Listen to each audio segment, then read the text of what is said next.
Podcast dengan Mr. Hack pasti dapat AHA. Ketemu saya lagi dengan Gendro Salim dan saya Edward C. Podcast dengan Mr. Hack pasti dapat AHA. Oke, hari ini Pak Edward kita mau ngomong-ngomong dunia fashion. Yes, seru. Fashion. Oke. Jadi saya pernah coaching beberapa desainer. Desainer di coach. Desainer. Oke. Dimana mereka ngeluh susah banget cari duit dari main di dunia fashion. Mungkin belum terkenal. Enggak juga Pak Edward. Saya kenal satu klien saya yang masuk ke dunia fashion. Dia sangat tidak terkenal. Dia sama sekali nggak bisa bikin pola. Dia sama sekali nggak ngerti model. Tapi omsetnya 200 juta sebulan. Jadi dia cuma jago memvisualisasikan ide-ide kreatifnya dia. Betul. Dia punya tukang pola, dia punya tukang jahit, dia cuma main sosial media doang. Wah, artinya dia hebat marketing. Sedangkan desainer-desainer ternama yang saya kenal banyak kejebak dengan membayangkan dirinya dia sekelas fashion designer Paris. Contohnya misalnya gini, desainer-desainer di Indonesia tuh tidak akan menjual bajunya secara sale. Ya, karena dia pikir ya kan merek-merek Hermes, ya, Louis Vuitton itu kan nggak ada sale dong. Ya, tapi kan pertanyaannya mereka kan belum ke sana, gitu kan ceritanya. Pak Edward, kalau kita masuk ke dunia desainer, fashion gitu ya, kira-kira kalau kita bikin satu musim, satu namanya apa ya? Satu season gitu ya, itu kira-kira berapa model? Kalau Indonesia kan seasonnya 2 nih ya. Jadi mungkin bisa kita bagi 2 model, 2 season dulu. Season pertama namanya spring summer, season kedua namanya fall winter. Ya, musim panas, musim dingin gitu ya. Nah, sekarang kita bicara season 1. Kalau kita bicara season 1, kita perlu bikin berapa model? Segmented lagi dong. Kita mau main cewek cowok atau cewek aja, gitu kan? Cewek aja deh, udah. Kalau cewek aja. Banyak. 10 item juga. 10 item. Masih 10 item. bisa. Ya. Atasan bawahan. Bisa lebih banyak lagi ya. 10 item. 10 itemnya kira-kira warnanya satu warna atau? Pasti warna-warni dong. Minimal berapa warna? Tergantung season lah. Seasonnya minimal berapa warna? Minimal 2-3 warna. 3 warna kali 10 model udah 30. Ukurannya berapa? Paling enggak 4. Berarti 30 kali 4 itu udah 120. 120 itu kalau satu dicopot broken size. Betul dong. Nah, kalau kita mau taruh di satu toko 120 kali berapa minimal kok, Pak? Kan nggak mungkin taruhnya satu size, satu model, satu warna satu. Minimal beli 3. Betul, udah 360. Dia bikin 360 ditaruh di satu toko. Satu toko laku enggak, minimal 10 toko. 3.600 sekali dia jahit. Sekali produksi kemudian dia taruh di outlet yang dia setuju konsinyasi dan seterusnya. Tiba-tiba 1 bulan season udah mau habis, sudah mesti ditarik, masih sisa 80%. Sangat mungkin. Dan itu terjadi. Jadi stoknya dia di gudang itu sudah bertumpuk sekitar 5 tahun. Dan tidak mau di-sell. I see. Nggak mau disumbangin. Sedangkan yang satunya itu justru ordernya begitu ada yang order baru dia bikinin. Yang luar biasanya justru bayar dulu baru dibikinin. Itu semua orang mau tuh bisnis gitu. Lah, pertanyaannya adalah kita mau jadi desainer atau kita mau bisnis fashion? Betul, ini harus dijawab dulu sih. Betul. Nah, jadi Pak, Tanah Abang itu perputarannya fashion loh, Pak. Betul. Dan perputaran uang di Tanah Abang gede sekali. Itu cuman 1/3-nya Jawa Timur. Jadi perputaran uang di Jawa Timur itu 30%-nya Tanah Abang. Di mana Tanah Abang cuman main fashion gitu ya. Nah, pertanyaannya yang di Tanah Abang itu penjual seni atau industri fashion? Industri jelas. That's right. Ya. Jadi hari ini kita kedatangan tamu Fiona. Dia ini kita pengen tanya-tanya masuk ke dunia ecoprint gitu kan ceritanya. Ini dunia yang baru yang menurut saya menarik sih Coach. Ya, ecoprint nanti kita harus tahu nih apa sih bedanya ecoprint. Itu yang kita mau koprek gitu ya. Betul. Karena tadi ada yang dibilang batik lah, nanti ada yang dibilang sablon apa segala macam. Kita juga pengen belajar apa tuh ecoprint. Jadi untuk tidak memperpanjang kita panggilkan Fiona. Wah, luar biasa ini. Ini pakaiannya aja nih udah ecoprint punya nih. Tutup atas kepalanya juga. Wah, ini benar-benar udah promosiin barang ini belum apa-apa. Kasih lihat ecoprint gitu ya. Bu Fiona, coba dong jelasin dong ecoprint apa sih dan bedanya juga ecoprint itu dengan yang lain-lain tuh apa sih? Ya, sebenarnya ecoprint itu adalah salah satu teknik untuk memotif kain, memotif media, bisa kain, bisa kertas, bisa kulit gitu ya. Yang menggunakan bahan-bahan alam. Bahan-bahan alam itu apa? Kan jadi kan ini ecoprint. Eco itu kan alam ya, print, mencetak. Jadi mencetak alam. Nah, alamnya itu adalah daun-daun, bebungaan, tanaman-tanaman lah ya. Kulit kayu, termasuk getahnya. Terus warnanya juga kita pakai pewarna alam yang dihasilkan dari bisa daun, bisa biji, bisa kulit buah. Berarti bisa kerja sama Mas Warga Flower Tea. Iya. Biar jadi ungu. Iya. Oke. Dalam proses kayak begitu pakai alat-alat atau pakai zat kimia juga nggak untuk membuat semuanya itu benar-benar permanennya warnanya permanen bagus atau apa gitu? Ya, zat kimia itu dipakai karena kan yang sebenarnya gini, perlu ada persamaan persepsi dulu nih. Kadang orang bilang kimia, kita nggak mau pakai kimia, tapi sebenarnya yang namanya zat kimia itu kan sehari-hari kita pakai. Udara itu kan maksudnya H2O. Itu kan ada rumus kimianya juga. Jadi sebenarnya kimia yang kita maksud apa nih? Iya, mungkin yang namanya eco-friendly kali ya yang dimaksud ya kimianya. Jadi memakai bahan-bahan itu tetapi masih bisa diterima dengan alam, maksudnya tidak memperburuk keadaan alam. Jadi kita pakai tawas, kita pakai tunjung itu ferrosulfat itu kita pakai juga. Gitu. Aluminium sulfat kita pakai. Tapi semuanya aman lah ya. Pemakaiannya juga kadarnya bedanya sama sablon yang biasa kan ini fashion tekstil ini kan lagi dikomplain sama banyak yang namanya pelaku green ya. Jadi boleh dibilang di Bandung itu sangat-sangat susah Pak kalau kita mau masuk ke industri fashion yang ya pasti pakai pencelup apa segala macam itu izin untuk jadi pabrik ya limbahnya segala itu banyak sekali. Dan saya dulu juga tahu tuh kayak begitu-gitu. Biasanya tuh mereka itu main buang aja tuh ke luar gitu. Sekarang udah susah apalagi pabrik gitu. Nah, ecoprint ini aman buat dibuang? Aman. Aman, dan sebenarnya kita juga sebaiknya menggunakan air itu sampai habis. Jadi kalau misalnya kita bikin pewarna, sebisa mungkin pewarna yang kita hasilkan itu kita pakai sampai habis, sampai tetesan terakhir. Jadi sehingga dibuang. Sehingga nggak dibuang. Kalau untuk hasilnya sendiri, luntur nggak tuh? Yang namanya pewarna alam, pertama pasti luntur. Jadi pertama. Jadi Coach, kalau misalnya kita, mungkin saya cerita dulu ya. Bagaimana sih membuat ecoprint? Boleh. Ecoprint itu kan dari kain putih. Kain putih, kainnya itu juga harus kain tertentu, nggak sembarang kain. Ya, kain putih. Setelah kita beli nih dari toko, kita perlu cuci. Ada yang namanya scoring. Scoring itu jadi mencuci lebih dalam lagi. Nah, setelah kita scoring, artinya dia siap untuk masuk ke tahapan mordan. Mordan itu adalah membuka si pori-pori kainnya, kita masukin unsur logam. Nah, ini yang dipakai si kimia tadi kita pakai di situ. Masukin unsur logam sehingga dia siap untuk menerima pewarna alam. Itu mordannya bisa berbagai macam teknik. Kita bisa pakai quick mordan yang sebentar 10 menit aja. Bisa juga kita pakai yang 2 hari, 4 hari, mana yang kita mau. Gitu.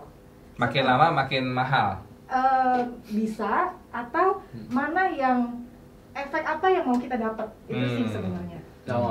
Beda-beda ya. Iya, beda-beda. Habis mordan? Habis mordan, barulah kita melakukan yang namanya ecoprint itu, dimana kita mencetak si bahan-bahan alam itu. Si kain dibentang, kita taruh daun, bunga-bunga, ranting-ranting segala macam yang kita mau kita cetak itu, udah kita taruh sesuai yang desain kita mau. Nanti kita pakai blanket, bisa pakai blanket, bisa juga enggak. Pakai blanket itu apa? Biasanya kita mau ada warna sebagai background, itu jadi kita menggunakan kain lagi satu sebagai selimutnya yang kita celup dengan warna alam dulu. Nanti dia akan transfer ke bawah gitu. Jadi kita tutup dengan si blanket itu, terus kita gulung. Gulungnya juga harus kuat, nggak boleh sembarang gulung.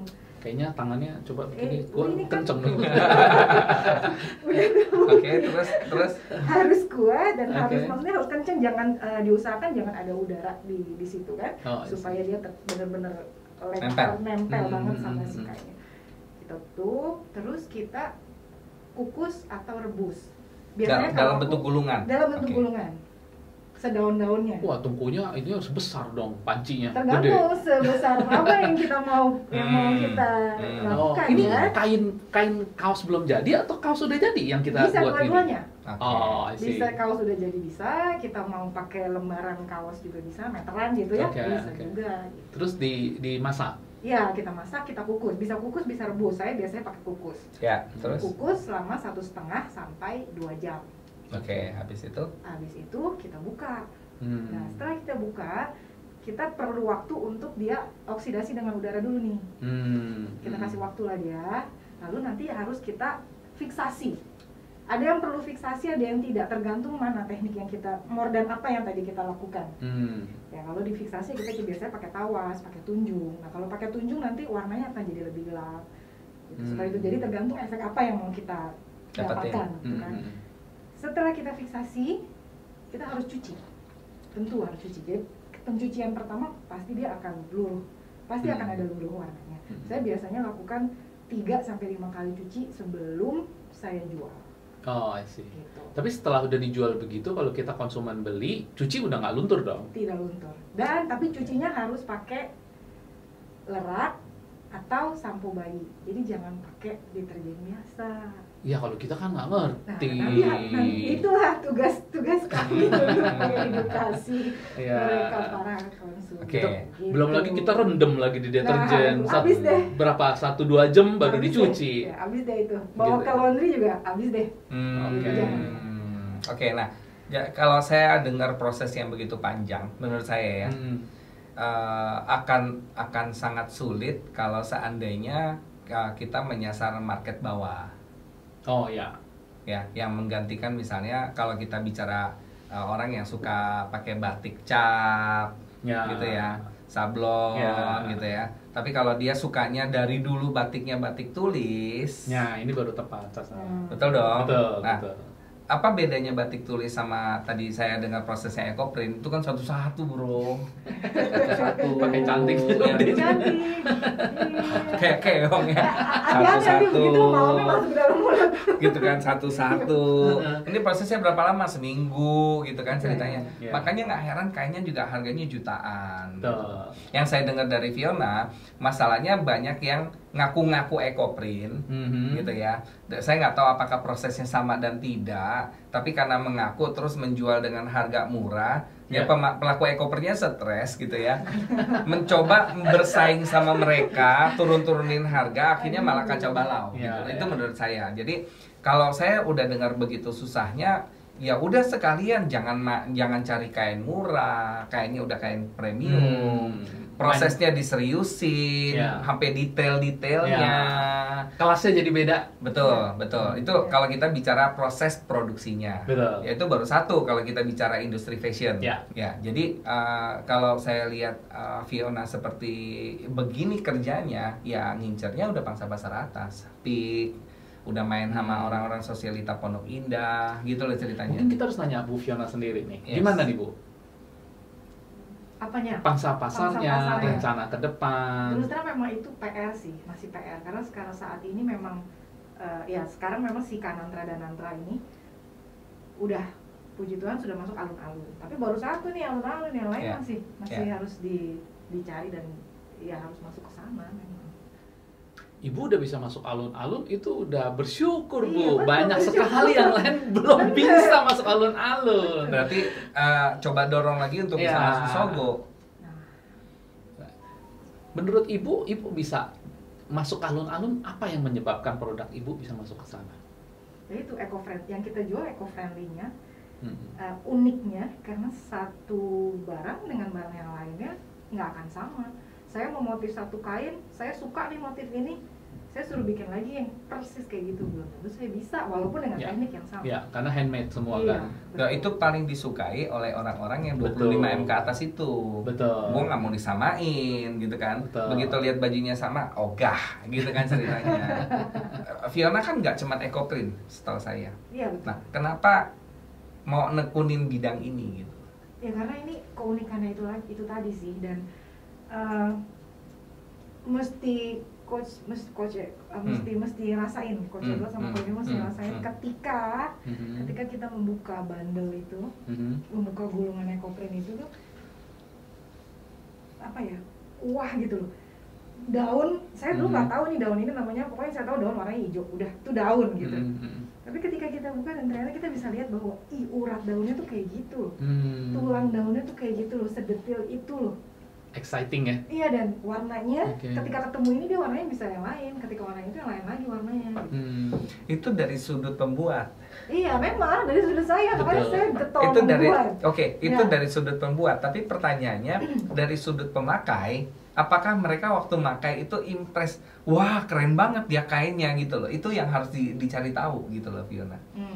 Kalau mereka tidak, balik lagi, mereka belum menghargai segitunya gitu ya, dan mereka tidak akan mengkonsumsi gitu. Tidak akan merasa jadi buat apa gitu kan. Ya mungkin Ibu Fiona bagaimana bisa menerjemahkan semangat itu ke mereka. Nah itu challenge tuh. Iya. Oke, by the way, Ibu Fiona kan udah main nih di sini di dalam dunia ekoprint. Tadi kan ada bilang tuh nggak semua bahan bisa dipakai. Iya betul. Gitu ya. Nah, bahan apa sih yang boleh dipakai dan kenapa ini nggak boleh dipakai? Bisa tolong dibantu dijelasin? Bahannya itu kain, itu harus kain yang serat alam. Tadi katanya bisa di kulit. Oh iya bisa di kulit. Kulitnya tidak diwarna dulu. Jadi kulitnya masih asli kulit, belum diapa-apain. Kalau dia sudah dilapis, nggak bisa terima tuh dia nanti ke warna, nggak bisa masuk. Kalau bahan-bahan sintetis nggak bisa? Nggak bisa. Jadi harus cotton lah ya. Cotton. Mungkin kalau sintetisnya polyesternya ada persentasenya sedikit masih bisa. Tapi semakin dia makin alam, semakin bagus. Oke. Berarti di badannya Bapak bisa diekoprintin Pak. Tato. Saya harus direbus dulu. Terus dilipat, digulung biar nggak ada angin. Jadi kalau beli kain tuh kita mesti tes tuh. Kadang kan maksudnya gitu kan, kadang nggak ngerti, yang jual juga nggak ngerti ini dia bilang katun, tapi sebenarnya ada kandungan polyesternya gitu kan. Kita tes bakar. Kalau dia menggumpal hitam, ya berarti polyesternya lebih banyak. Betul, itu nggak bakal bisa masuk. Makanya dia harus jadi abu, betul. Itu baru 100%. Nah sekarang jadi Fiona, tantangannya paling besar masuk ke dunia ekoprint ini apa? Tantangannya paling besar masuk ke dunia ekoprint itu tadi sih, bagaimana kita masuk ke komunitas yang atas itu sih. Kalau teknik apa itu bisa lah, maksudnya itu kita bisa kuprek sendiri gitu istilahnya ya. Walaupun memang itu juga butuh waktu, butuh proses gitu. Waktu dulu saya ngobrol sama pengusaha Pak, jadi bikin snack lah katakanlah. Siapa juga bisa goreng kerupuk. Apa sih susahnya goreng kerupuk gitu kan ceritanya. Tapi gimana cara goreng kerupuk dengan konsisten, biar besarannya sama gitu kan, rasanya sama, bungkusannya sama, pangsa pasarnya, resellernya, distributornya. Jadi mungkin titipan pesan juga ke Fiona, tantangannya bukan cuma di produksinya itu doang, betul, tapi bangun ekosistemnya. Dan itu kan maksudnya banyak hal yang harus kita lakukan kan. Nggak, kalau ketika kita udah mendapat nih, kita secara personality bisa gak? Ya, maksudnya mereka mau nggak nih ngobrol sama kita yang seperti apa yang bisa mereka terima, gitu kan? Itu kan lagi. Nah, lucunya ya, saya lihat banyak sekali dunia fashion ya, desain ya. Jadi desainer biasa aja, justru artis yang dipakainya mewah, glamor gitu. Ya, bisa. Bener ya. Pernah kepikiran pakai endorser atau pakai artis atau pakai apa, itu juga tren. Iya, sekarang mereka bisa pakai. Selebgram ya. Ibu Fiona pernah pakai kayak gitu? Pernah, tapi mungkin bukan artis yang tepat gitu. Jadi nggak terlalu signifikan lah gitu. Oke, nanti kita kenalin karena kebetulan kita bangun yang namanya konven, Pak Chandra ini punya 3.900 selebgram. Mantap. Dan dia nanti tinggal pilihin selebgram mana yang cocok buat Ecoprint. Dan Ecoprint yang ada di daerah Jabodetabek. Karena ternyata selebgram yang jago di Makassar, dia punya audiens di Makassar, gitu ya. Begitu mau beli, ongkos kirimnya mahal, nggak jadi beli, gitu loh. Jadi selebgram juga mesti dibedah sampai segitunya. Jangan cuma melihat jumlah followersnya karena bisa dibeli, bahkan jumlah likesnya masih bisa dibeli, tapi yang dilihat reach-nya. Gitu ceritanya. Oke. Selain ekosistem, tantangannya apa lagi, Fiona? Desain ya berarti ya. Ekosistem udah ada, sekarang desain yang seperti apa yang acceptable dan saya mungkin masuknya ke branding ini namanya. Bisa. Karena Ecoprint kan banyak juga gitu. Jadi kalau orang dengar Ecoprintnya Kanantra dan Nantra ini langsung merepresentasikan apa gitu loh. Itu harus dibangun. Jadi brandingnya juga harus dibangun supaya kalau orang bilang stand up comedy kan masing-masing tuh ada persona tuh. Betul. Yang membingungkan, yang kayak Cina gitu kan, yang peduli sama Indonesia, yang mainin kata-kata, ya cuma mainin kata-kata, yang jago ngerosting, gitu kan ceritanya. Nah, Ecoprintnya Fiona ini Kanantra dan Nantra tuh mesti punya identitas. Kanantra dan Nantra itu boleh cerita nggak? Kanantra dan Nantra itu artinya Kanantra dan Nantra itu sebetulnya kreasi kain dedaun Nusantara. Kreasi kain dedaunan Nusantara. Kalau Bu Fiona boleh bilang kelebihannya apa sih dibandingkan yang lain-lain? Ini proses juga nih. Di kepalaku ada sesuatu yang sekarang mau aku garap. Maksudnya aku berharap ini bisa jadi mengidentifikasikan si Kanantra dan Nantra berbeda dengan Ecoprint lainnya. Masih di kepala tapi belum terungkap. Nanti kalau produknya udah jadi baru deh kita ngomong lagi. Siap, nanti kita podcastan lagi gitu ya. Oke, Bu Fiona, dari tadi ini kita ngomong tentang Ibu Fiona maunya begini ini. Sekarang nih kalau tadi kan kita udah menspesifikkan nih pasarnya segini. Kalau secara keseluruhan Ibu Fiona mau promosiin nih, mau ngomongin nih, apa yang ada di benak Ibu untuk memperkenalkan produk Ibu kepada masyarakat yang lebih luas? Saya sih masih kepikiran bahwa mereka harus tahu bagaimana proses ini terjadi dan bagaimana sampai akhirnya bisa tercetak si alam itu di selembar kain atau di selembar kulit gitu. Jadi mungkin expose cara pembuatannya gitu. Biarkan, ajak gitu, bahkan ajak mereka untuk mengalami experience-nya. Iya. Karena experience itu yang luar biasa sih menurut saya. Pertama kali cabut dia punya daun gitu, ngelihat, warnanya bisa berubah gitu ya. Ternyata dari batang ini kena ini, kok jadi begini gitu ya. Wah, kalau gitu ini sosmednya harus kenceng nih, Bu. Iya betul. Wah, kita harus ngeliat nih. Share ya, Bu, nanti ya. Siap. Supaya kita bisa sama-sama saling share lagi gitu. Yang lain juga bisa tahu gitu. Testimoninya setelah saya pakai ini gitu kan, saya bisa menghilang. Saya mau, saya pesen tuh. Saya duluan yang pesen ya, kalau bisa. Duitnya yang hilang,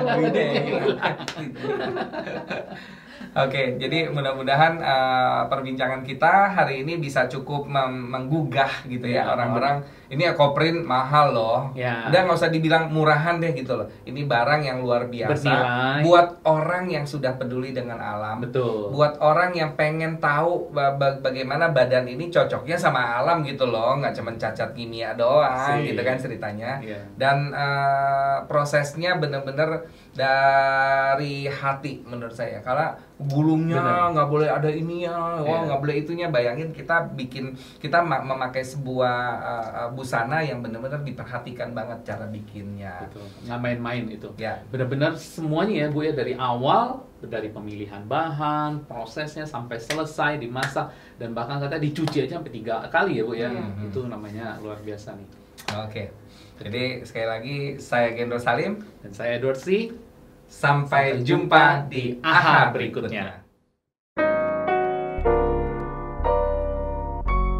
Sampai jumpa di AHA berikutnya.